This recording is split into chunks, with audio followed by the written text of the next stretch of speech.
Hello everyone, my name is Tim Chetty, and I would like to welcome you to the start of Lesson 2, First Steps with WordPress Website Builder.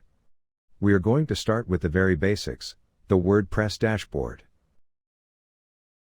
Here is the first place you will find yourself when logging into WordPress. You will find information about your website here, and can be customized to your liking. I will also show you add-ons as we go along throughout the course.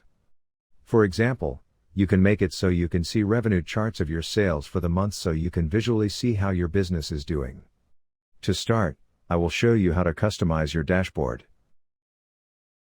Your dashboard is made up of box components. They reflect different areas of your website, and you can customize it to your liking. In order to move a box, just click and drag it to a position, then drop it where you like. At the top of the screen, you can locate the screen options. Here you can enable or disable different components of your dashboard. Let's go ahead and disable the welcome message. Now, on the left side of the screen, you can see that we have tabs for different sections of WordPress that coordinate with building your website. Most of them are pretty straightforward. We will go through most of them in detail throughout the course. Here we have the Dashboard tab for whenever you need to return to the dashboard. Here we have the Posts section, for when you want to add or edit blog articles and categories. Underneath, we have the Media section.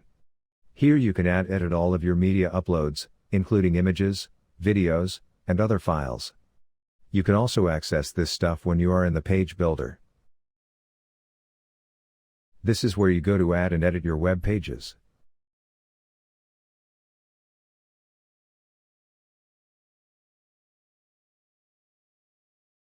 Here you can access the different comments users leave on your website.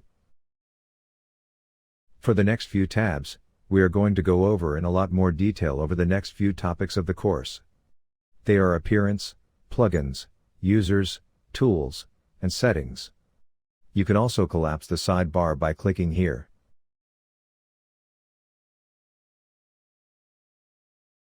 Now for the next topics to coordinate properly, we are going to create a few blank pages and leave them. You will see why later on. So, let's click on the Pages tab. Then, All Pages. You can also click Add Page, but I want to show you the All Pages section, where you can also add a page.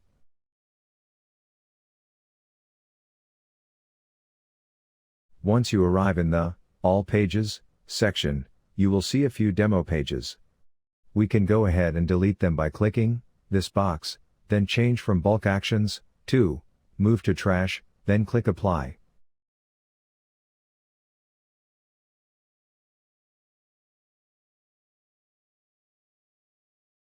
Now we can add a new page by clicking Add Page.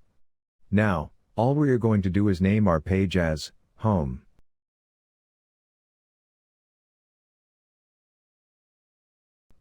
Then, we are going to click Save Draft, and exit back to the All Pages section.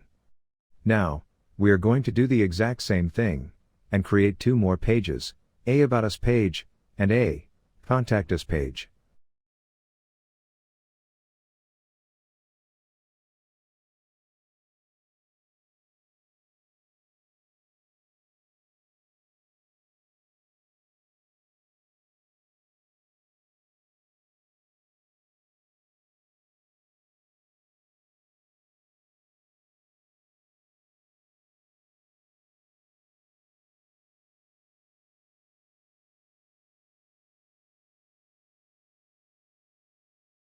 Once finished, then you have officially completed Topic A of Lesson 2.